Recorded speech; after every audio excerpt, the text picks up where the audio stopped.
다 같이 묵도하시겠습니다. 지혜를 얻은 자와 명철을 얻은 자는 복이 있나니 이는 지혜를 얻는 것이 은을 얻는 것보다 낫고 그 이익이 정금보다 나음이니라. 지혜는 진주보다 귀하니 네가 사모하는 모든 것으로도 이에 비교할 수 없도다. 그의 오른손에는 장수가 있고 그의 왼손에는 부귀가 있나니 그 길은 즐거운 길이요 그의 지름길은 다 평강이니라. 지혜는 그 얻은 자에게 생명나무라. 지혜를 가진 자는 복되도다. 여호와께서는 지혜로 땅에 틀을 놓으셨으며 명철로 하늘을 견고히 세우셨고 그의 지식으로 깊은 바다를 갈라지게 하셨으며 공중에서 이슬이 내리게 하셨느니라. 내 아들아 완전한 지혜와 근신을 지키고 이것들이 내 눈앞에서 떠나지 말게 하라. 대저 여호와는 네가 의지하시니라. 내 발을 지켜 걸리지 않게 하시리라. 아버지 하나님, 우리의 지혜가 되시고 명철이 되신 이 주님을 찬송합니다. 그 주님 안에서 우리가 얻은 이 귀한 복들을 우리가 사는 동안에 누리며 나눌 수 있는 그런 성도들이 되게 하여 주옵소서. 우리 주 예수님 이름으로 기도합니다. 아멘. 오늘 말씀은 요한복음 20장 1절에서 18절입니다. 요한복음 20장 1절에서 18절까지 한 절씩 교독하겠습니다. 안식 후 첫날 일찍이 아직 어두울 때에 막달라 마리아가 무덤에 와서 돌이 무덤에서 옮겨진 것을 보고 예수께서 사랑하시던 다른 제자에게 달려가서 사람들이 주님을 무덤에서 가져다가 무덤인지가 말씀했다. 베드로와 그 다른 제자가 나가서 무덤으로 갈새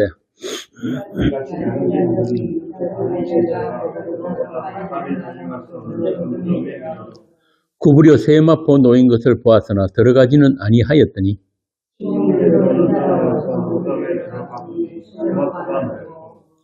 또 머리를 쌌던 수건은 세마포와 함께 놓이지 않고 딴 곳에 쌌던 대로 놓여 있더라.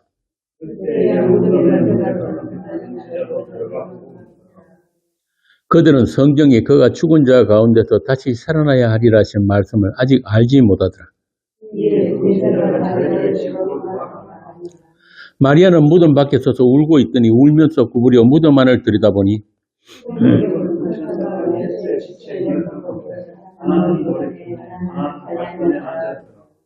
천사들이 이르되 여자여 어찌하여 우느냐 이르되 사람들이 내 주님을 옮겨다가 어디 두었는지 내가 알지 못함이니이다.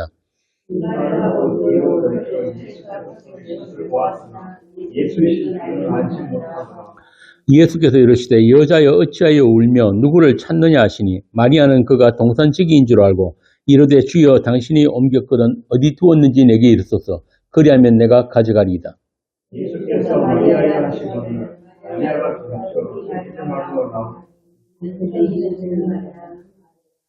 예수께서 이르시되 나를 붙들지 말라 내가 아직 아버지께로 올라가지 아니하였노라. 너는 내 형제들에게 가서 이르되 내가 내 아버지 곧 너희 아버지 내 하나님 곧 너희 하나님께로 올라간다 하라 하시니 막달라 마리아가 가서 제자들에게 내가 주를 보았다 하고 또 주께서 자기에게 이렇게 말씀하셨다 이러니라. 아멘. 예수님이 부활하셨습니다. 약속대로 3일 만에 부활하셨는데요. 자, 그러면은 이 세상은 이제 끝장난 거 아닌가요? 세상이 합심해서 살해한 그분을 하나님이 살리셨단 말이에요. 그럼 이 세상은 끝장나야 되는 거 아닌가요? 그런데 2000년이 지난 지금까지 달라진 건 아무것도 없어요. 예수님의 제자들도 그래서 부활하신 예수님을 만나고도 자기들 기대한 게 전혀 이루어지지 않으니까 고기나 잡으러 갔단 말이에요. 오늘도 세상 사람들에게 이 부활하신 예수님이 어떤 의미가 있을까요? 여러분들에게는 어떤 의미가 있습니까? 우리는 지난주 본문에서 죽은 예수를 장사 지니는 두 사람에 대해서 살펴보았죠. 아리마대 요셉과 니고데모. 그들은 예수님의 부활을 믿지 않았어요. 그런데 오늘 본문에 보면은 마리아가 예수님이 무덤에서 울고 있습니다. 왜 우는 겁니까? 네? 네? 아니, 마리아가 가서 보니까 예수님이 없어져 버린 거예요. 예.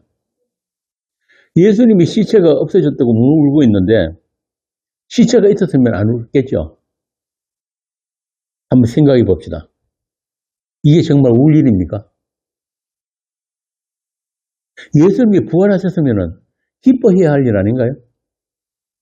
예수님이 살아생 전에 그랬단 말이에요. 부활하신다고.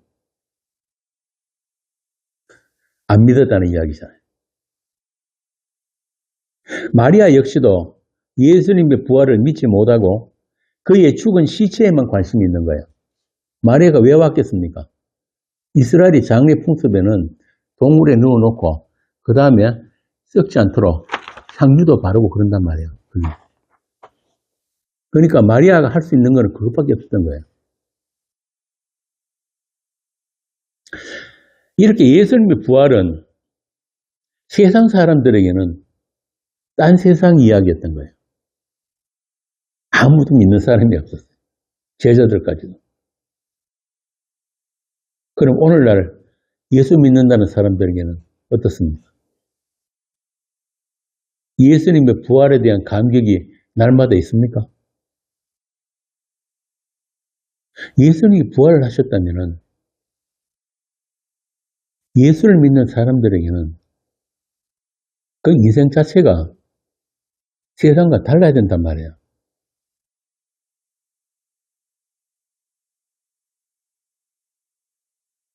예수님의 부활을 진짜 현실로 우리가 알고 있는가? 한번 우리 자신을 생각해 보죠. 흔히 하는 말로 예수님이 부활했다고 우리 살림살이 달라진 거 있습니까? 사도신경 할 때나 한 번씩 이야기하는 거잖아요. 장사한 지 사흘 만에 죽은 자 가운데서 다시 살아나시고 그걸로 끝. 그렇다면 지난주에 우리가 했던 것처럼 죽은 예수님을 장사하는 데나 열심을 냈던 아리마대 요셉이나 니고데모와 다를 게 없잖아요. 제가 아는 어떤 목사님은 제가 아주 초심자 때인데 췌장암에 걸려가 죽게 되니까 기도원에 올라가더라고. 살려달라고. 또 어떤 집사님은 암에 걸려서 죽게 되니까 개 구충제까지 찾아 먹어가면서 그렇게 살려고 그러던데 그들에게 예수님의 부활은 어떤 의미입니까?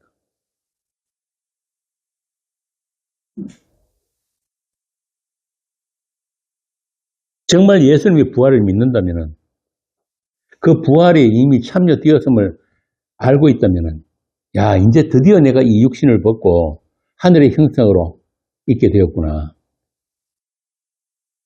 영원한 몸으로 그 나라에 가는구나. 그렇게 기뻐해야 하는 거 아닌가요?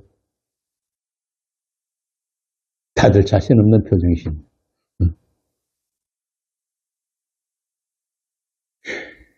남자들은 알거든요. 군대 갔다 온 사람들은 제대 한 달 앞두면은 정말 몸조심합니다. 그 제대할 날만 하루하루 달력에 체크하면서 기다린단 말이에요. 어? 그렇게 그 부활의 몸, 부활의 그 아침을 손꼽아 기다려야 할 게 아니냐.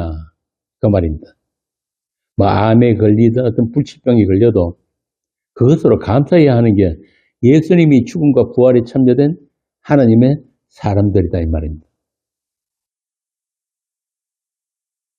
로마서 14장 7절부터 9절 여러분 다 아시잖아요. 살아도 주를 위해서 살고 죽어도 주를 위해서 죽는다.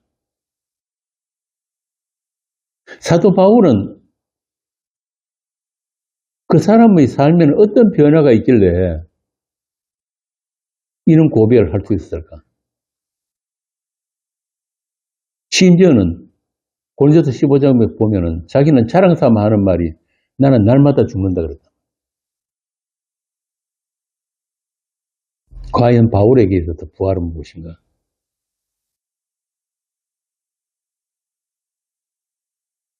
성도 거룩한 무리는 하느님의 교회는 예수님의 죽음과 부활이 나누어진 그들은 그 성도들은 그 생명에 대해서 눈이 열렸단 말이에요. 생명이 무엇인지를 알게 되는 거예요. 나의 이 숨쉬고 움직이고 밥 먹고 활동하는 이게 생명이 아니구나. 이건 목숨이다. 목숨 그냥 내 펫이 살아 움직이는 생물 이것 말고 진짜 하나님이 약속하신 생명이 따로 있거든요. 그 생명에 대한 눈이 열린 사람들이 성도예요.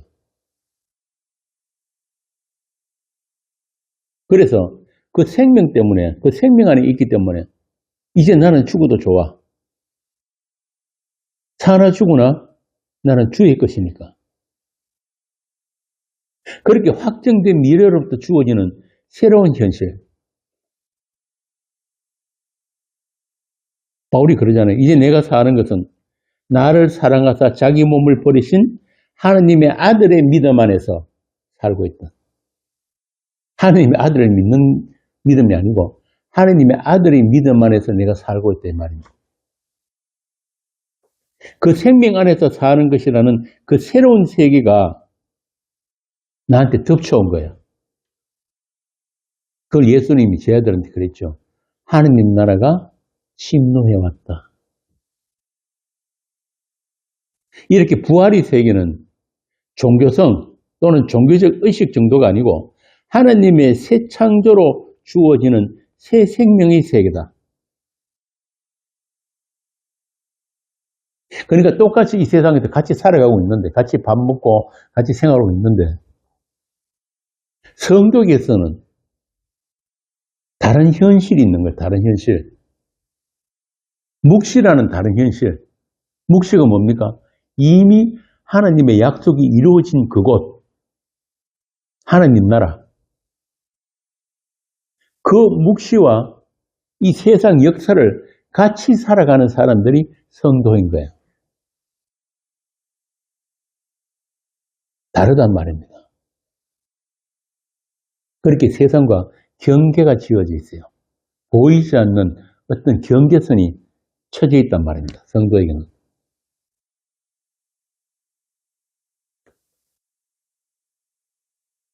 그렇게 하나님 나라로 지어져가는 모든 과정 안에 있는 사람들.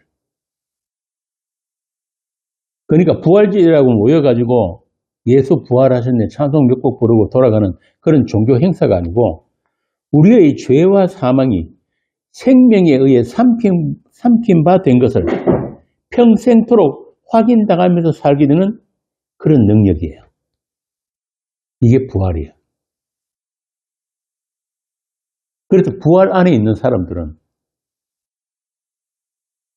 왜 내가 이 몸으로는 이 목숨 가지고는 내가 그 나라 못 가는지를 날마다 확인당해야 된단 말입니다. 그게 고난이에요. 쉽게 말하면 천국은 내가 가는 천국이 아니에요. 그럼 누가 가느냐? 예수님의 몸으로 가는 거예요. 그걸 집단적 구원이라고 하는. 다른 종교들 같이 불교 같은 데는 어떻게 합니까? 내가 내 몸을 닦아서 내가 진리를 깨달아서 내가 뭐가 됩니까? 내가 신이 되는 게 불교예요. 그런데 오늘날 기독교가 전부 다 불교화 되어버렸어요. 그럼 뭐가 빠졌습니까? 예수가 없죠. 하나님은 모든 것들을, 하나님이 창조는 모든 것들이 주 예수 그리스도로 말미암고 그를 위해서 창조되었는데 그것만 쏙 빼버리는 거예요. 예수와 십자가 쏙 빼버리는 거예요. 그러면 다른 종교들과 다른 게 하나도 없어요. 그래서 지금은 모든 세계 신학교들이 다 어디로 갑니까? 종교다원주의. 종교다원주의. 예수만 진리가 아니고 예수 안에만 구원이 있는 거 아니라는 거예요. 올라가는 길은 다른데 정상에 올라가 보면 하나다. 조영기 같은 사람은 심지어 그 불교대학 가가지고 그 이야기 했단 말이에요. 예수밖에도 구원이 돼. 이게 지금 거의 보편화돼 버렸어요. 그럼 사도행전에서 그 말씀은 가르쳐지요. 세상에 구원받을 이름을 준 적이 없다. 예수 외에는. 딱 못을 박아놨는데 그것부터 벌써 부정당하는 거예요.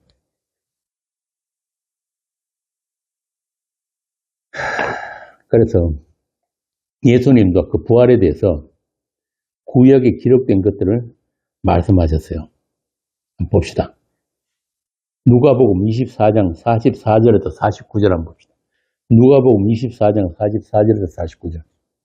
또 이르시되 내가 너희와 함께 있을 때에 너희에게 말한다. 모세의 율법과 선지자의 글과 시편의 낯을 가리켜 기록된 모든 것이 이루어져야 하리라 한 말이 이것이라 하시고 이에 그들의 마음을 열어 성경을 깨닫게 하시고 또 이르시되 이같이 그리스도가 고난을 받고 제3일에 죽은 자 가운데서 살아날 것과 또 그의 이름으로 제사함을 받게 하는 회개가 예루살렘에서 시작하여 모든 족속에게 전파될 것이 기록되었으니 너희는 이 모든 일의 증인이라.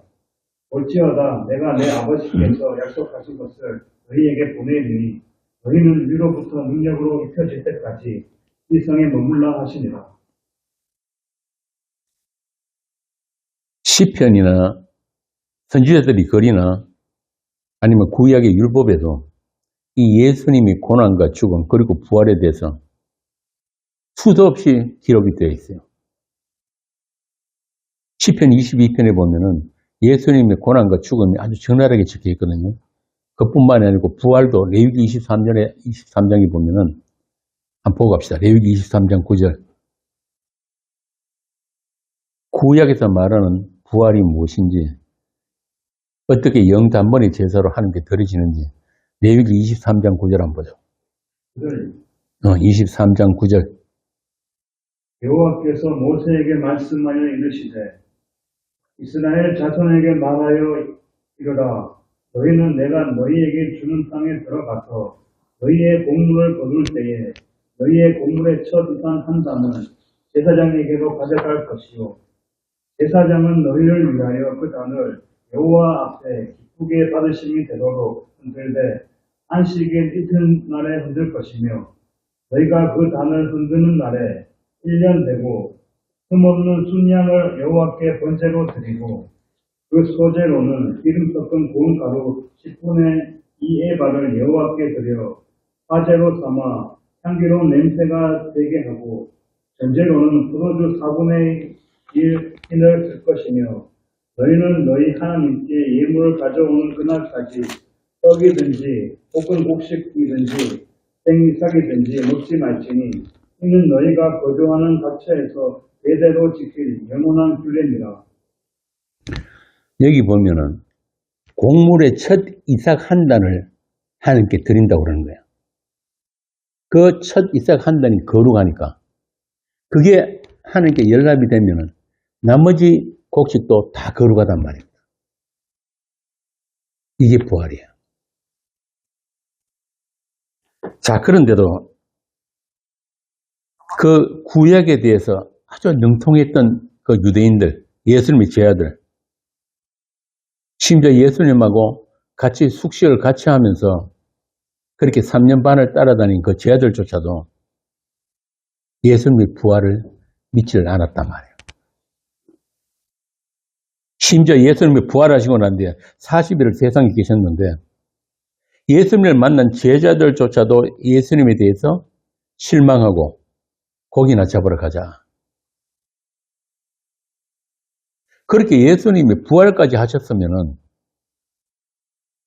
그 나쁜 그 로마 총독 군인들 다 때려잡고 대제사장 바리새인들 다 혼내주고 그렇게 다윗 왕국의 그 영광을 회복해야 되는데 전혀 달라진 게 없는 거예요. 예수님 부활하셨는데.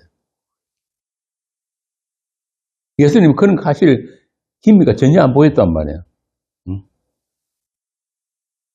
그냥 뭐라고 하시냐면 아버지가 약속하신 것을 기다리라고 그 말만 하시고 가만 계시니까 제자들도 대량 난감이. 사도행전 1장 6절 한번 봅시다. 부활하신 예수님이 어떻게 말씀하십니까? 그들이 모였을 때에 예수께 여쭈어 이르되 주께서 이스라엘 나라를 회복하심이 이때입니까 하니 잠깐만. 제 아들이 지금 예수님한테 뭐라고 합니까? 이스라엘의 그 영광을 회복할 때가 지금입니까? 그 생각밖에 없는 거예요, 제 아들한테는. 계속. 이르시되 때와 시기는 아버지께서 자기의 권한에 두셨으니 너희가 알 바 아니요 오직 성령이 너희에게 임하시면 너희가 권능을 받고 예루살렘과 온 유대와 사마리아와 땅끝까지 이르러 내 증인이 되리라 하시니라. 제 아들의 꿈은, 희망은 뭐냐 하면은 그 이스라엘의 회복이에요. 근데 예수님의 부활이 무엇을 의미하는지를 모르고 있단 말이에요. 예수님은 오고 오는 모든 세대에 자기 사람들을 하느님 나라로 약속의 땅으로 완성하는 데 그 뜻이 있는데 지금 이 제 아들은 이스라엘만 보고 있는 거예요. 오늘날도 지금 이제 중동에서 전쟁하고 있는 그 이스라엘은 왜 그렇게 전쟁합니까? 하나님이 저희들에게 주신 약속하신 그 땅에서 이방 민족들 다 몰아내고 다윗 왕국 다시 건설하는 것. 그 시오니즘이라고, 시오니즘. 예수님은 그 이스라엘에게는 관심이 없단 말입니다. 예수님이 말씀하시는 이스라엘은 따로 있어요. 사도행전 1장 8절 한번 봅시다. 오직 성령이 너희에게 임하시면 너희가 권능을 받고 예루살렘과 온 유대와 사마리아와 땅끝까지 이르러 내 증인이 되리라 하시니라. 그러니까 혈통적 이스라엘이 아니란 말이에요. 그냥 아브라함의 자손이라고 다 이스라엘이 아니라 그랬잖아요. 길가에 돌들로 도니까 아브라함 자손을 만든다 그러셨다니까요.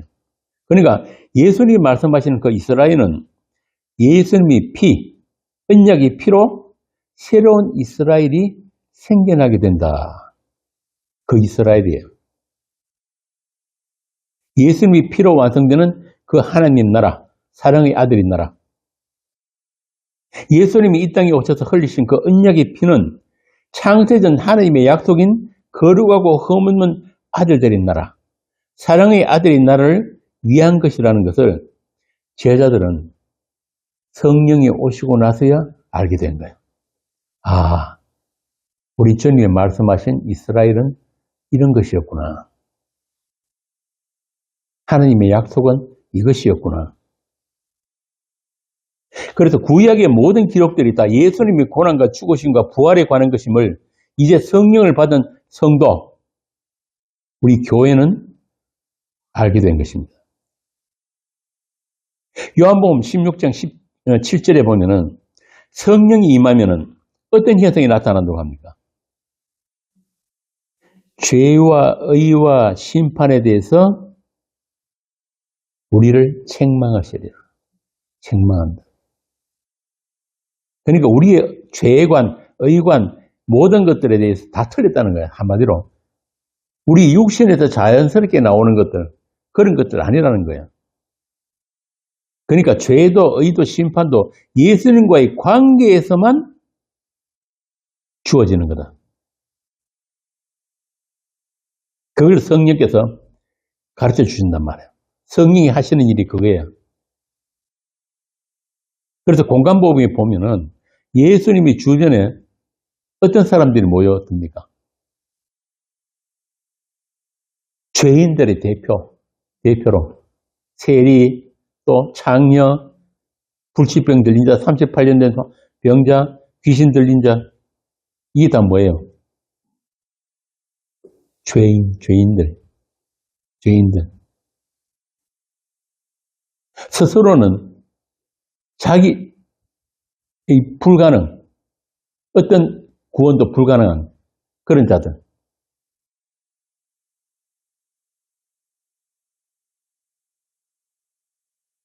예수님 그랬잖아요. 건강한 자에게는 의원이 필요 없다.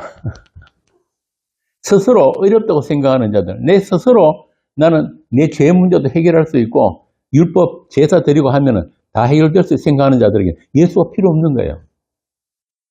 누구에게 필요합니까? 병든 자. 자기 불가능을 아는 자. 오늘 본문에도 보면은 누가 등장합니까? 막달라 마리아. 예수님 주변에 마리아들 참 많잖아요. 참 많은데 그 중에 한 사람 막달라 마리아가 이 새벽에 예수님의 무덤을 찾은 거예요. 의미심장하죠. 막달라 마리아가 누굽니까? 누가복음 77장 한번 봅시다. 성경에서 말하는 가장 많이 용서받은 자로 막달라 마리아가 등장을 하거든요. 누가복음 7장 36절부터 47절까지 좀 길지만 한번 읽어보세요. 한 바리새인이 예수께 자기와 함께 잡수시기를 청하니 이에 바리새인의 집에 들어가 앉으셨을 때에 그 동네에 죄를 지은 한 여자가 있어 예수께서 바리새인의 집에 앉아 계심을 알고 향유 담은 옥합을 가지고 와서 예수의 뒤로 그 발 곁에 서서 울며 눈물로 그 발을 적시고 자기 머리털로 닦고 그 발에 입 맞추고 향유를 부으니. 잠깐만. 향유는 언제 붓습니까? 장사 지낼 때. 예수님의 그 죽음에 그 옥합을 깨뜨리는 기름이 부어질 때 마리아가 같이 부어진 거예요. 그 죽음에 참여됐다는 뜻이에요. 계속. 예수를 청한 바리새인이 그것을 보고 마음에 이르되 이 사람이 만일 선지자라면 자기를 만지는 이 여자가 누구며 어떠한 자 곧 죄인인 줄을 알았으리라 하거늘. 예수께서 대답하여 이르시되 시몬아 내가 내게 이를 말이 있다 하시니 그가 이르시되 선생님 말씀하소서. 이르시되 빚주는 사람에게 빚진 자가 둘이 있어 하나는 500데나리온을 줬고 하나는 50데나리온을 줬는데 갚을 것이 없으므로 둘 다 상감하여 주었으니 둘 중에 누가 그를 더 사랑하겠느냐. 시몬이 대답하여 이르되 내 생각에는 많이 상감함을 받은 자니이다. 이르시되 내 판단이 옳다 하시고 그 여자를 돌아보시며 시몬에게 이르시되 이 여자를 보느냐. 내가 네 집에 들어올 때 너는 내게 발씻을 물도 주지 아니하였으되 이 여자는 눈물로 내 발을 적시고 그 머리털로 닦았으며 너는 내게 입 맞추지 아니하였으되 그는 내가 들어올 때로부터 내 발에 입 맞추기를 그치지 아니하였으며 너는 내 머리에 감람유도 붓지 아니하였으되 그는 향유를 내 발에 부었느니라. 이러므로 내가 내게 말하노니 그의 많은 죄가 사하여졌도다. 이는 그의 사랑함이 많음이라. 사랑을 받는 일이 적은 자는 적게 사랑하느니라. 이에 여자에게 이르시되 내 제사함을 받았느니라 하시니 함께 앉아 있는 자들이 속으로 말하되 이가 누구이기에 죄도 사하는가 하더라. 예수께서 여자에게 이르시되 내 믿음이 너를 구원하였으니 평안히 가라 하시니라. 내 믿음이 너를 구원했다. 어떤 믿음입니까? 막달라 마리아의 믿음이 뭐예요? 예수님 당신이 아니면은 저에게는 어떤 희망도 없습니다. 이게 막달라 마리아의 믿음이에요. 그런데 다른 사람들은 그렇게 생각을 안 한단 말이에요. 당신이 내 죄를 사해 줄 수 있는 분, 당신이 그 죽음에 내가 부어짐으로 해서 내가 살아날 수 있습니다. 이건 역시 알게 하신 게 누구예요? 하나님이 알게 하신 거란 말이에요. 그래서 믿음은 다른 말로 하면은 예수님과의 그 관계성, 발을 닦고 기름을 붓고 하는 그분이 죽음에 참여되는 그 관계성, 이걸 믿음이라고 하는 거예요. 믿음. 내가 결단해가지고 내가 교회에 가고 내가 성경, 그건 믿음 아니에요. 그건 내 의지고 내 결심이고. 믿음은 주님께서 예수 그리스도의 그 믿음 안에서 믿음이 격발되는 거란 말입니다. 로마서에 나오잖아요. 믿음으로 믿음이 일어나니. 그 이야기예요. 이 마리아가 누구냐면 누가복음 8장에 보면 7 귀신 들린 마리아로 나와요. 그리고 예수님이 십자가 아래서 예수님을 지켜보던 그 마리아, 그 막달라 마리아가 예수님의 부활의 첫 증인으로 여기 등장하는 거예요.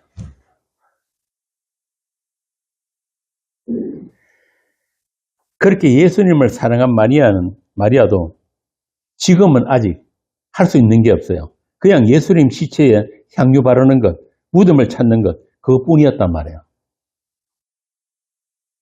그리고는 예수님의 시체가 사라졌다고 지금 울고 있는 거예요. 그 마리아에게 예수님이 처음으로 나타나신 겁니다. 이렇게 부활하신 예수님은 죄인들의 구주, 사망을 이긴 죄사함의 보증으로 자신을 죄인들의 대표인 그 막달라 마리아, 귀신에게 사로잡혔던 그 막달라 마리아에게 자신을 처음으로 나타내신 것입니다. 이렇게 예수님의 부활은 도저히 구원 불가능한 죄인 중의 괴수에게 주어진 기쁜 소식이고 복음인 거예요.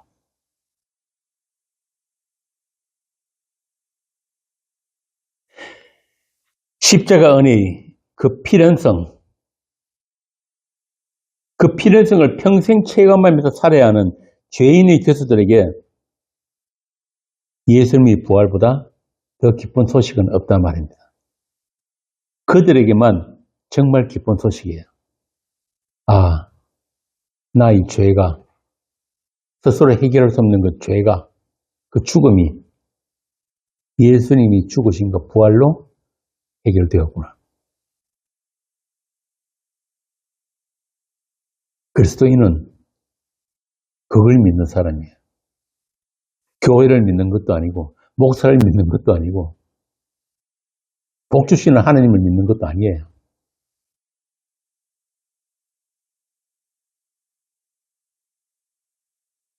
누가복음 24장, 아까 우리 읽었던 거 누가복음 24장에 그리스도가 고난을 받고 제3일에 죽은다가 살아날 것과 또 그의 이름으로 제3을 받게 하는 회개가 예루살렘에서 시작하여 모든 족속에게 전파될 것이 기록되었으니 너희는 이 모든 일의 증인이라. 여러분들 이야기란 말입니다. 이게 부득불 예수님의 부활에 참여된 여러분들이 바로 그 모든 일의 증인이에요. 그러니까 여러분들은 그 부활이라는, 예수님의 부활이라는 그 현실을 날마다 반복해서 살아내야 되는 거예요. 머리로만 아는 게 아니고. 이제 여러분은 그 일, 그러니까 십자가에 못 박히시고 부활하신 예수님이 살아계신 하나님의 아들이시며 주와 그리스도이신 것을 증거해야 되는 그 일을 위해서 인생을 살고 있단 말입니다. 그 때문에 아직 세상에 남겨져 있는 거예요. 이보다 더 중요하고 큰 일 없어요. 젊은 사람들에게는 직장 가지는 게 가장 큰 일이고, 노총각 노처녀들은 결혼하는 게 가장 큰 일이고, 장사하는 사람들은 돈만 버는 게 제일 중요한 일이지만은 성도에게서는 이 부활하신 예수님의 정인됨, 이보다 더 큰 일 없단 말입니다. 그걸 위해 가지고 지금도 죄와 사망까지도 여러분들을 섬기고 있는 거예요. 그게 아니면은 그 부활의 그 현실이 그렇게 절박하고 그렇게 필연적이지 않기 때문에, 우리 몸 자체가 그렇기 때문에 그러한 사건들을 계속 발생시켜 주시는 거예요. 우리에게, 우리 일상에. 그래서 나로부터 나한테밖에 집착 못하는 이 죄인이 눈이 어디로 들립니까 그때? 하늘 부활하신 예수님께로 잠깐씩 3초씩 5초씩 들린단 말입니다. 전혀 나한테 대해서 어떤 기대도 갖지 않게 되었을 때, 정말 나와 세상에 대해서 절망했을 때, 그때 예수님이 보이는 거예요.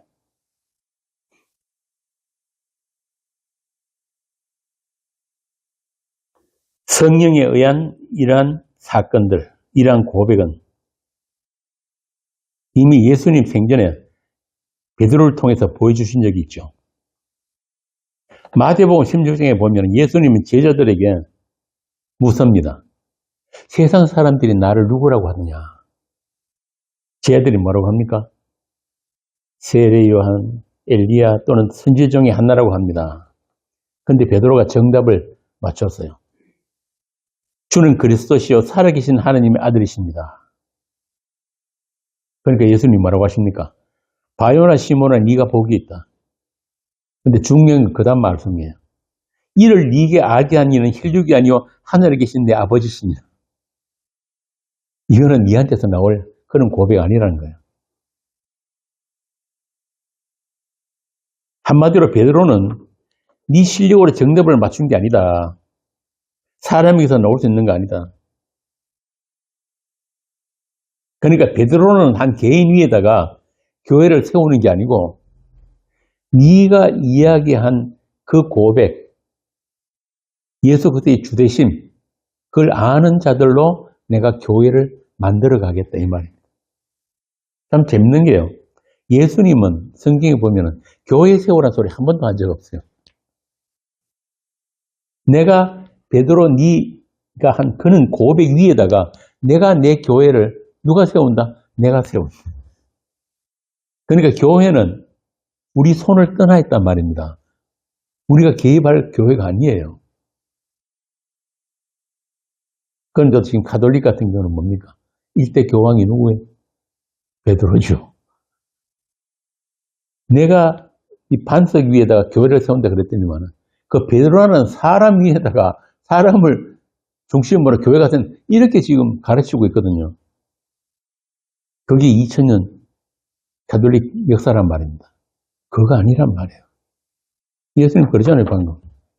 이걸 알게 하신 이는 혈육이 아니요 하늘에 계신 아버지시다.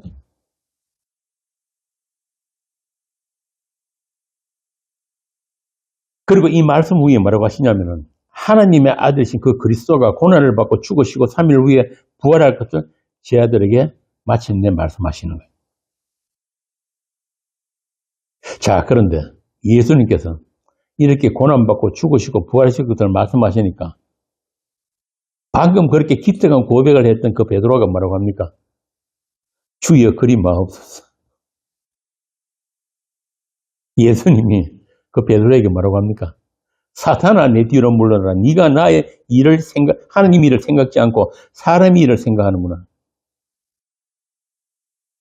그러니까 예수님의 그 죽으신 십자가 그리고 부활은 사람에게서 나올 수 없는 하나님의 일이라는 그걸 말씀하신 거예요. 마태복음 12장에도 예수님은 표적을 보여달라고 하는 서기관과 바리새인들에게 뭐라고 하십니까? 내가 보여줄 표적은 뭐다? 요나의 표적밖에 없다. 물고기 뱃속에서 3일. 그걸 심지어 소울이라고 소울, 지옥이라고 지옥. 제 아들이 예수님과 함께 변화산에 올라가가지고 모세하고 엘리야하고 예수님 함께 있는 것을 본 후에 하늘에서 소리가 나죠. 이는 내 사랑하는 아들이요 내 기뻐하는 자니 너희는 그의 말을 들으라. 이 일이 있고 난 후에 예수님께서 다시 죽임 당하시고 부활하실 것을 한 번 더 말씀하세요. 마태복음 17장 22절 23절 한번 봅시다. 이렇게 이 부활을 가리키는 사건들이 예수님 그 공생애 동안에 계속 발생되고 있단 말입니다. 갈릴리에 모일 때에 예수께서 제자들에게 이르시되 인자가 장차 사람들의 손에 넘겨져 죽임을 당하고 제3일에 살아나리라 하시니 제자들이 매우 근심하더라. 그러니까 이 모든 것들이 예수님의 부활로 인한 새 창조의 시작. 이제 하나님께서 새 창조를 시작하신다. 어떻게? 예수님이 죽음 안에서, 예수님의 부활 안에서 새로운 창조가 시작되었다는 그걸 보여주는 그림들이에요. 이 사건들이. 이미 창세 전에 아버지와 약속이 그거니까. 성자 예수와 같은 아들들로 하나님 나라가 완성되는 것. 그 일을 위해서 예수님이 세상에 오셨고 고난받으시고 죽임을 당하시고 부활하셔야 하는 것입니다. 이 모든 일을 완성하시는 것을 뭐라고 합니까? 하나님의 영광이라고 하는 거예요. 하나님의 영광. 그러니까 단순히 우리 죄를 위해서 십자가 지시고 부활하신 게 아니란 말입니다. 하나님은 우리 구원을 위해서 예수님 보낸 게 아니에요. 이 참 오늘날 기독교가 크게 착각을 하고 있는데, 아니 하나님이 에덴 동산 중앙에다가 선악기를 심어놨는데 아담이 하나님도 생각 못했던 그 아담이 그걸 따먹어버리는 바람에 부랴부랴 예수님을 세상에 보내고 십자가 지시고 부활시키고, 이거는 심파잖아요. 심파. 그런 거 아니에요. 하나님은 어디에만 관심이 있는가? 자기 영광이야. 자기 영광. 하나님 대심이라는 그 영광이란 말이에요. 다른 말로 하면 아들 주 예수 그리스도를 위한 영광이에요. 그 일을 위해서 하늘 땅이 천지 만물을 지으셨다고 한단 말입니다. 그리고 원래 죄와 사망 이런 거는 본래는 없던 것들이에요. 그 주 예수 그리스도의 영광, 그 은혜의 영광을 위해서 잠시 허용된 게 죄와 사망이에요. 그 죄와 사망을 이기는 것에만 관심을 가지게 되면 세상 다른 일반 종교들과 다를 게 하나도 없는 거예요. 그런 거 불교도 있고 이슬람도 있고 다 있는 거 종교마다. 그거 아니란 말입니다. 제가 여러 번 말씀드렸지만은 이 성경을 구원론으로 읽게 되면 안 되는 거예요. 왜 안 됩니까? 그래 읽어버리면 예수가 안 보여요. 예수님의 십자가와 부활이 나의 구원을 위한 그런 도구로 하나님의 장치로 보게 되면은 성경에서 하나님의 약속이신 예수 그리스도를 만날 수가 없는 거야. 여전히 내 구원을 위한 예수로만 보게 된다 이 말입니다. 하나님의 약속이 무엇인가? 하나님의 뜻이 무엇인가? 하나님의 영광이 무엇인가? 하나님의 하나님 되심이 무엇인가? 이걸 보지 못한단 말입니다. 아담의 창조나 에덴의 선악과 이 모든 것들이 말 그대로 진짜 심파 이야기, 신화, 우화 그렇게 돼버린단 말입니다.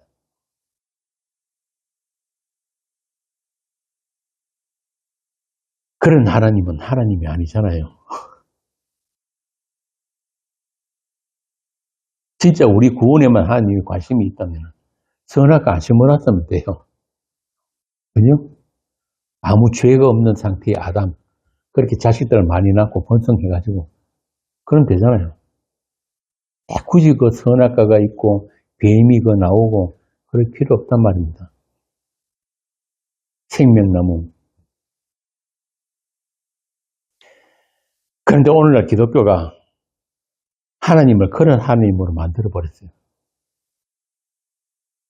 심지어 아담의 자유의지 이런 말까지 동원해가면서. 그러니까 오늘날 신학이 얼마나 인본적이고 하나님을 배제하는 신학인지 우리가 알아야 되는 거예요. 수많은 신학서적을 읽고 공부를 하지만 정말 이 하나님이 누구시며 예수 그리스도가 누구시고 또 그 십자가 은혜가 그 필연성을 제대로 이야기하는 그런 신학이 거의 없단 말입니다.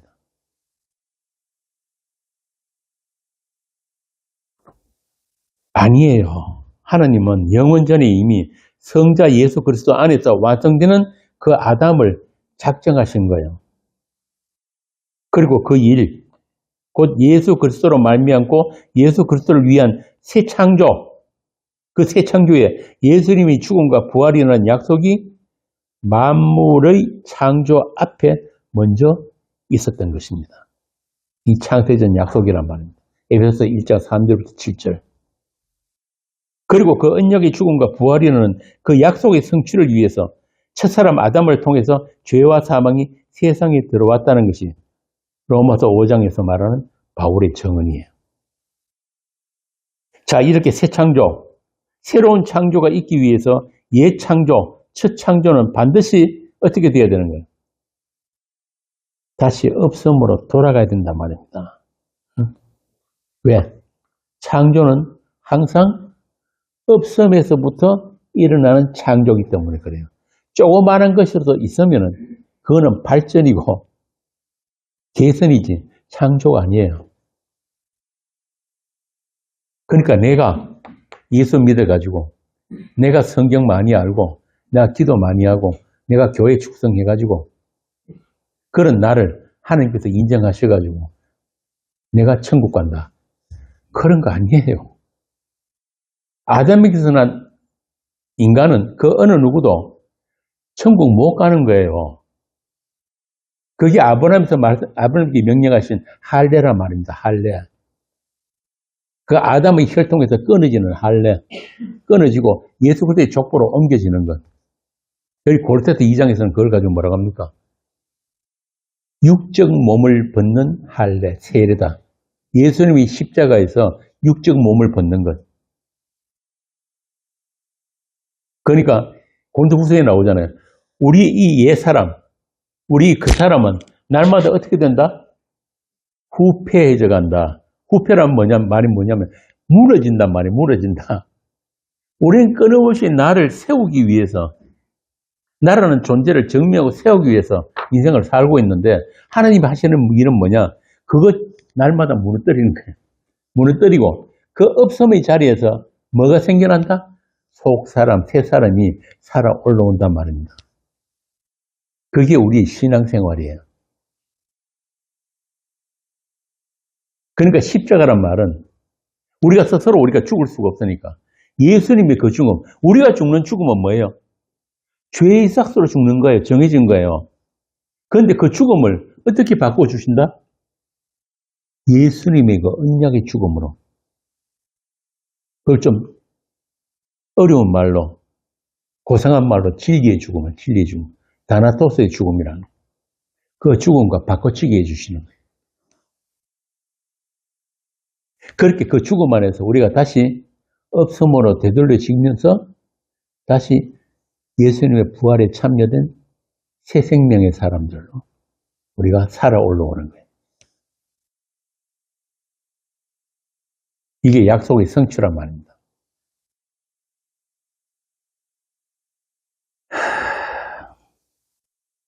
이걸 가지고 사도 바울이 고린도후서 5장입니까? 5장에서 뭐라고 합니까? 그리스도의 사랑이 나를 강권하시는도다. 한 사람이 모든 사람을 대신하여 죽었은 즉 모든 사람이 그 사람으로 인해서 다시 살아났다. 이게 사랑이에요. 사랑. 바울은 평생 동안 그 사랑의 힘으로 하나님의 사도가 됐단 말입니다.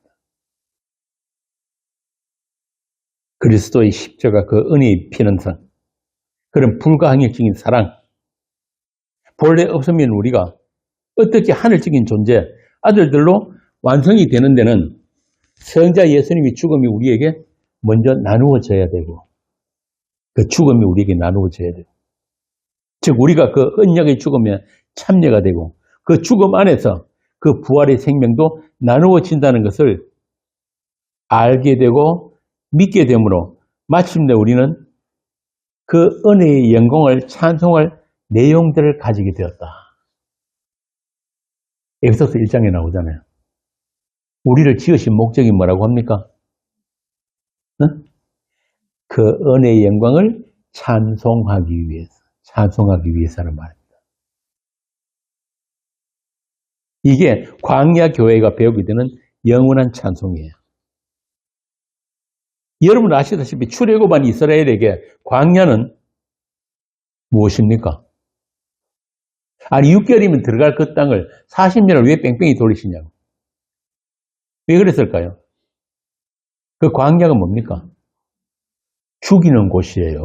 살리는 곳이 아니고 광야는 이스라엘을 죽이시는 장소의 그 시간이란 말입니다. 그렇게 그 출애굽한 1세대가 광야에서 다 죽고 예수, 여호수아를 앞세운 그 2세대, 새로운 사람이 약속으로 들어가는 것, 약속의 땅으로 들어가는 것, 그게 구원이란 말이에요.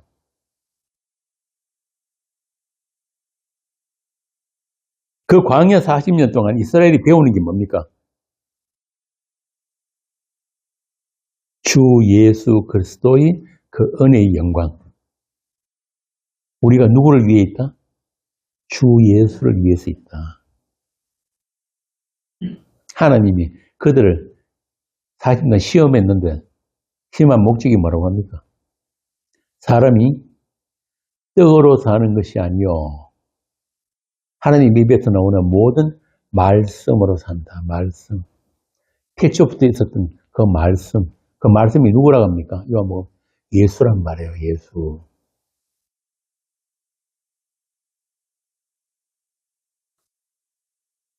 왜 예수 그리스도의 은혜가 아니면 안 되는가? 그 은혜의 필연성을 배우는 그곳이 광야예요. 그 예수가 우리 생명이란 말이에요. 그리고 그 생명이 무엇이고 그 생명이 어떻게 하나님의 사람들에게 주어졌는 것을 그를 기록한 것이 66권의 성경입니다. 그리고 그 66권의 성경을 예수로 읽게 해주시는 분, 그 성경 안에서 예수를 만나게 해주시는 분, 그분이 우리 교회에 오신 성령 하나님이에요. 성령 하나님. 그래서 어느 누구도 성령으로 하지 않으면 예수를 주시라 할 수 없다고 딱 못을 박아놨단 말이에요. 하나님의 신부인 교회에게 오신 그 성령께서 에덴의 여자에 의해서 잃어버린 하나님이라. 그 하나님과의 단절. 그것이 예수 그리스도에 의해서 어떻게 회복되는지를 우리에게 가르쳐 주시고 또 체험하게 하십니다. 그래서 예수님을 부활을 목격한 첫 사람도 여자인 거예요.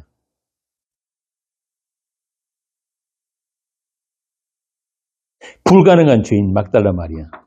가장 많은 용서를 받아서 주님을 가장 사랑하게 된 여자. 그게 우리들이에요. 그래서 교회는 에클레시아라는 자체가 여성명사란 말입니다. 여성명사. 세상에 남자는 한 분밖에 없어요. 예수만 남자예요. 쥐 가진 남자. 그렇게 가장 많은 용서를 받았기에 자신의 전 존재를 예수님의 죽음에 부어진 여자. 그가 막달라 마리아입니다. 예수님은 그 여자의 죽음을 가져가시고 그렇게 그 죄를 가져가시고 대신 죽으시고 부활하심으로 그 여자를 살려내신 것입니다. 우리의 모든 죄와 그 죄의 삭도의 죽음을 그분이 가져가셨단 말입니다. 선악과로 인해 아담과 하와가 분리되었죠. 원래 아담과 하와는 하나였잖아요. 하나. 그 아담의 옆구리에서 갈비뼈를 가지고 여자를 만났다 그러잖아요. 이게 전부 다 어떤 그림이냐면은 남 대신 예수로부터 출생되어진 교회의 여자거든요. 그래서 예수는 십자가에서 어디가 뚫립니까? 옆구리 갈비가 뚫리는 거예요. 피가 쏟아지고. 그리고 그 자리에 누가 들어갑니까? 우리가 들어간단 말입니다. 분리되었던 우리가. 아담이 뭐라고 합니까? 아담과 하와가 범죄하고 난 뒤에 지들끼리 뭐라고 합니까? 서로 책임을 미루잖아요.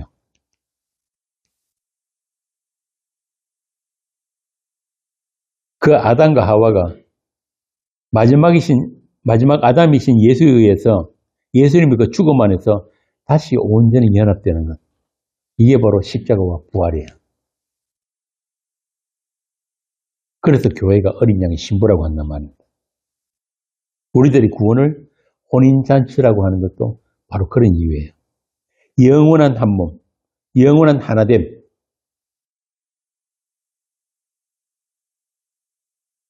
그러니까 이은주가 김미저희가 천국 가는 거 없단 말입니다. 전부 다 뭐로 간다?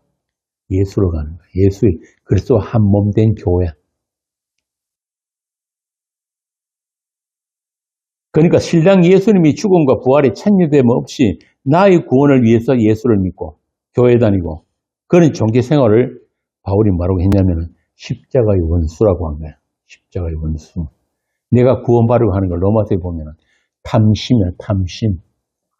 생명나무에 손 뻗치는 거, 내가 손 뻗치는 거. 이걸 탐심이라고 하고 다른 말로 죄라고 한 거예요, 죄. 우리가 알고 있는 그 구원파 있죠, 구원파. 얼마 전에 어떤 분, 구원파에 한 12년 있던 분이 저한테 전화가 왔던데,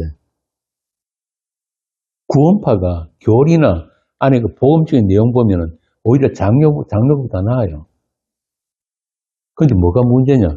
모든 것들이 구원으로 집중이 다 됐어요, 구원으로. 그거 아니거든요. 그래서 문제란 말이에요, 구원파가. 제가 그랬어요. 우리 죄인은 하나님께 구원을 요구할 자격조차도 없습니다. 그거부터 알아야 된단 말이에요. 예전에 대전 그 모임에서 단어 공부 한 1년 했다 그랬잖아요. 우리 카페도 올려져 있는데. 사람들이 자꾸 이 구원에 대해서 오해, 구원뿐만 아니라 다 그렇지만은 오해를 하고 있는 거예요. 구원은 하나님의 약속에 있지, 우리들이 종교 행위에 있는 게 아니에요. 우리 믿음까지도 구원의 어떤 근거가 된다든지 그런 거 아닙니다. 우리가 예수 믿어서 구원받게 되면은 그 예수 믿었다는 그 믿음이 뭐가 됩니까? 우리 행위란 말입니다, 그거는. 오늘날 세상 교회들이 착각하고 있는 게 바로 그런 거예요. 예수 믿어서 내가 구원받는 게 아니고 나의 구원은 어디에 있다? 하나님의 약속 안에 있어요. 약속 안에. 그것도 우리가 이기도 전에 하나님이 창세기 전에 그 약속이 구원인 거예요. 그래서 자꾸 세상 교회들이 구원의 확신을 가져라, 구원의 확신을 가지는 방법 1, 2, 3, 4 쭉 가르치고 별의별 짓을 다 하는데 그거는요, 아침에 구원받은 것 같다고 저녁 때 없어지는 것들이에요. 그런데 진짜 안 없어지는 건 뭡니까? 하나님의 약속이란 말이에요, 약속. 그게 우리 구원이에요. 다음 주에 제가 그 구원론에 대해서 성경적인 구원이 무엇인가를 한번 하려고 그러는데, 그래서 우리가 그냥 교회 다니고 우리가 성경 공부하고 기도 많이 하고 이게 죄가 될 수 있는 거예요. 죄. 탐심이 될 수 있단 말입니다. 탐심.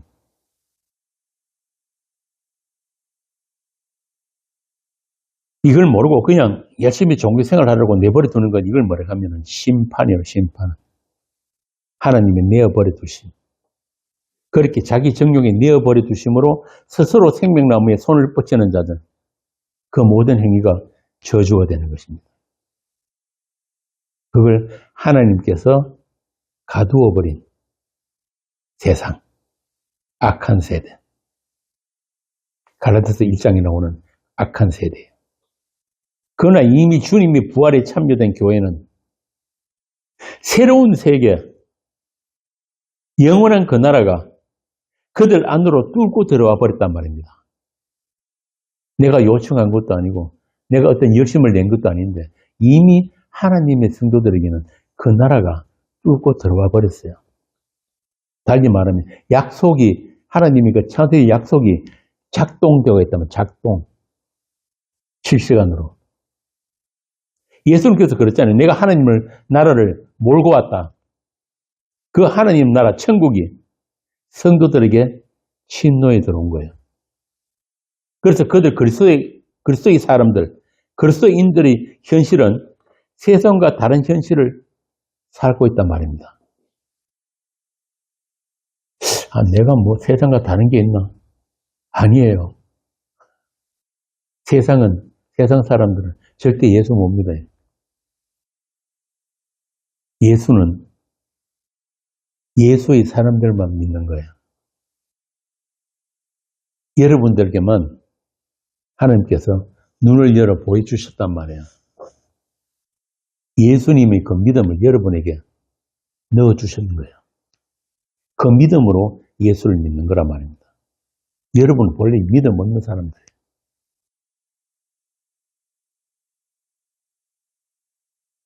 그래서 세상과 다른 현실을 살아내야 합니다.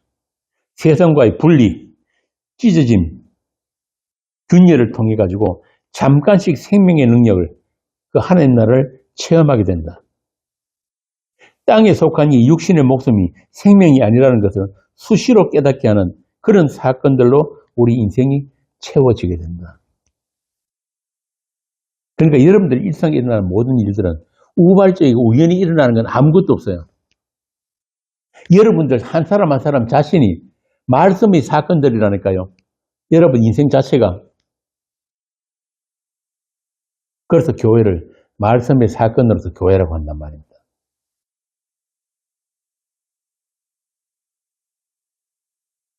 이현주 사건, 김미정 사건, 김경순 사건, 고반석 사건들이에요.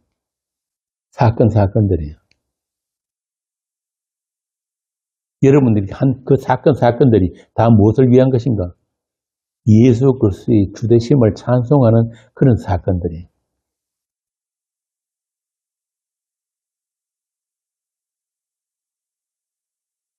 그래서 바울이 부활장애라고 하는 고린도전서 15장에서 말하는 게 그거예요.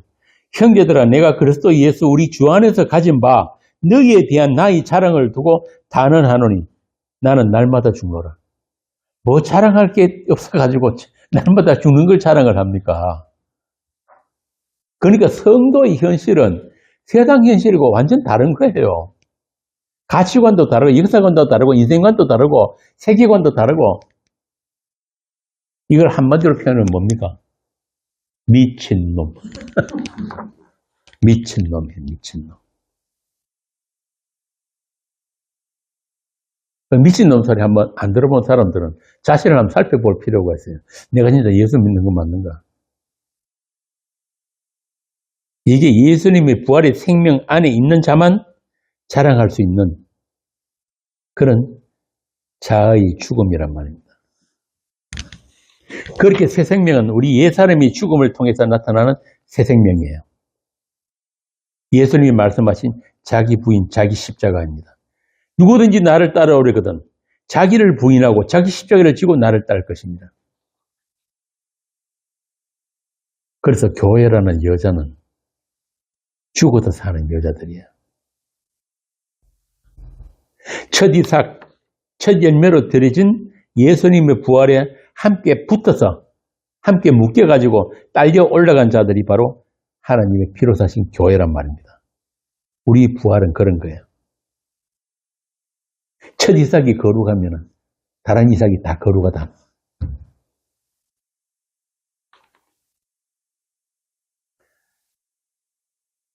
고린도전서 15장 한번 봅시다. 고린도전서 15장 20절.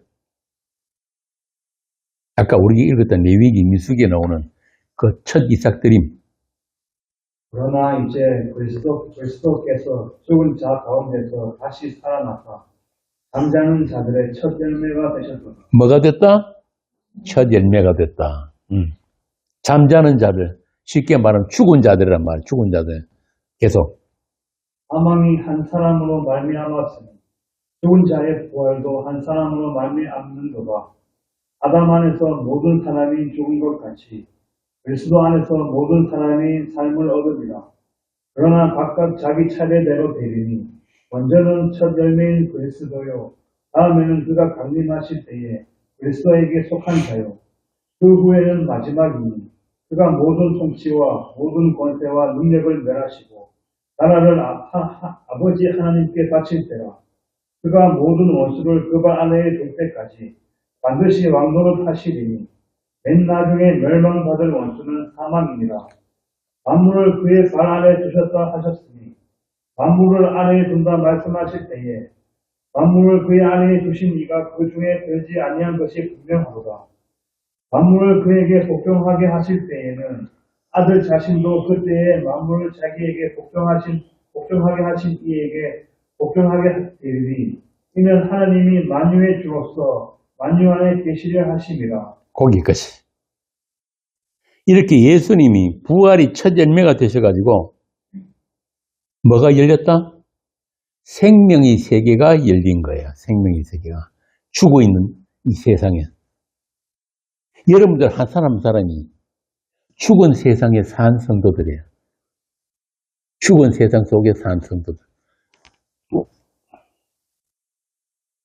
그러니까 여러분들은 이 죽은 세상과 같이 섞일 수가 없어요. 여러분 안에 있는 그 생명 때문에. 그래서 세상은 여러분들 보고 뭐라고 하냐? 여러분들로 말미암아서 세상이 위기다. 자신들의 죽어 있음이 폭로되기 때문에.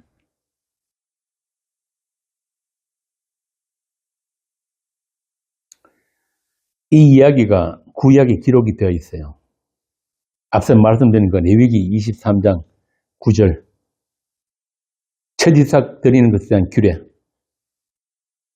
여기서 첫 이삭 드리는 날이 언제라 그럽니까? 6월절 3일 후라 그러냐. 6월절 3일 후. 정확하죠? 예수님이 언제 십자가에 못 박혔습니까? 6월절. 예수님이 죽으신 그 6월절 3일 후에 부활하신 것을 예표한단 말이에요. 미리 앞당겨서 보여준다. 그러니까 그 첫 이삭이 하나님께 연락됨으로 말미암아, 하나님이 받으심으로 말미암아 나머지도 다 연락된 것으로 여겨준다. 다 깨끗해졌다. 거룩해졌다. 그러나 오늘 본문처럼 예수님이 아직 성천하시기 전이기 때문에, 아버지께로 가시기 전이기 때문에 마리아나 제 아들에게 예수님이 그 부활이 적용되기 전이잖아요. 전이기 때문에 그래서 마리아에게 아직 내 몸 만지지 마라 그런다. 이렇게 구약의 첫 열매 드리는 그 규례를 통해서 첫 이삭이신 예수님께 속한 나머지 곡식들이 다 함께 하나님께 드려지는 그 연합, 유니언 크라이스트가 구약에서부터 모형되고 있더라. 오늘 본문에 나오는 내용 중에 또 한 가지가 있죠. 그게 뭡니까? 이미 구약에 지금 이 모든 것들이 다 기록이 되어 있다 그랬는데 이 열매 드린 규례 말고 또 한 가지 오늘 그림에 뭐가 나옵니까? 예수님 무덤에 누가 서 있어요? 천사 둘이가 마주보고 서 있단 말이에요. 이건 역시 구약에 나와 있는 것들이거든요. 출애굽기 25장 한번 봅시다. 은금으로 속죄소를 만들되 길이는 2규빗반, 길이는 1규빗반이 되게 하고 금으로 속죄소 두 끝을 쳐서 만들 때 한 그룹은, 여기서 그룹이란 말은 천사를 이야기하는 거예요. 한 그룹은 이 끝에, 한 그룹은 저 끝에, 곧 속죄소 두 끝에 속죄소와 한 덩이로 연결할지며. 이현주 집사는 속죄소가 뭐예요? 다른 말로 시연좌. 언약궤 위에 덮여있는 뚜껑이잖아요. 그죠? 뚜껑. 그 뚜껑에 뭘 붓습니까? 피를 붓죠. 1년에 한 번 대속죄에 대장이 갖고 들어서 피를 붓는단 말이에요. 그런데 그 속죄소 뚜껑에 보면은 뭐가 있습니까? 천사가 이쪽 저쪽에 있는 거예요. 날개를 가지고. 바로 지금 오늘 예수님 부활하신 이 현장이 바로 그 그림이에요. 그러니까 이미 예수님이 죽으신과 부활을 이미 출애굽기 이 속죄소 그 안에, 그 위에다가 그려놓은 거예요. 그럼 언약궤는 뭐예요? 언약궤 안에 뭐 들었습니까? 응? 깨진 돌판하고 쌍난 지팡이, 만나, 그것들이 뭘 상징하는 거예요? 이스라엘의 죄를 상징하는 거잖아요. 그 언약궤 안에 그 죄들이 있고 그걸 위에 뚜껑으로 덮어놓고 거기 피가 부어져서 그 죄가 사해진단 말이에요. 시연좌.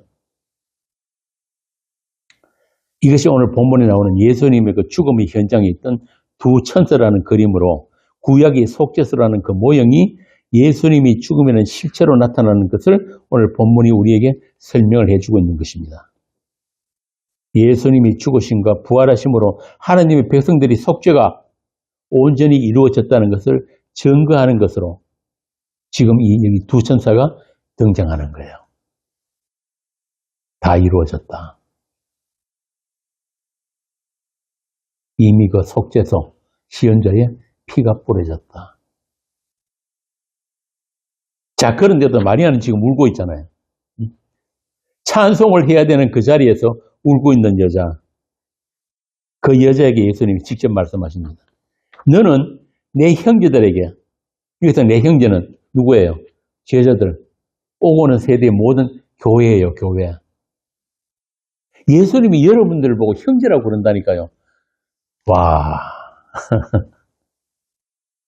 가서 이르되 내가 내 아버지 곧 너희의 아버지 내 하나님 곧 너희 하나님께 올라간다 하라. 와. 얼마나 놀라운 이야기입니까?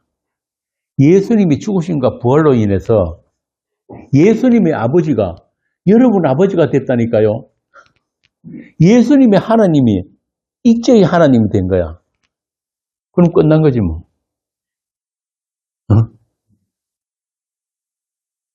목 아프고 덩어리도 아프고 발목도 아프고 발도 아프고 사는 게 고난인데 그거 아무 문제 안 되는 거야. 사장 월급 안 해줘도 아무 문제 안 돼. 아버지 치매 걸리도 아무 문제 안 된다니까. 내 아버지가 너희 아버지고 내 하나님이 너희 하나님이라는데 더 이상 이야기할 수 없는 거예요. 이게 예수님이 죽음과 부활로 인해서 예수님의 아버지가 우리 아버지가 되고 예수님이 하나님이 우리 하나님이 되신 것. 이것이 예수님의 부활이고 다 이루심입니다. 이 그리스도의 영광에 저와 여러분이 참여된 거예요. 할렐루야. 우리 교회는 아멘이 안 나와. 원래부터. 자, 더 이상 우리에게 필요한 게 없단 말입니다. 그런데도 이 막달라 마리아처럼 예수님이 부활하는 현장에서 울고 있는 게 우리잖아요. 만날 억울하고, 만날 부족하고, 만날 슬프고 힘들고. 예수님은 아버지와 약속을 십자가로 다 이루시고 성천하셔서 하느님 보좌에 앉아 계십니다. 이제는 여러분들이 영원을 살게 될 그 나라가 완성되어 있단 말입니다. 여러분들이 이미 그곳에 가 있어요. 죽어서 가는 천국이 아니란 말이에요. 그럴 때 예수님이 그러잖아요. 너희들이 이 땅에 사는 동안에도 이미 하나님 나라를 살고 있다. 그러니까 징징대지 마시라고.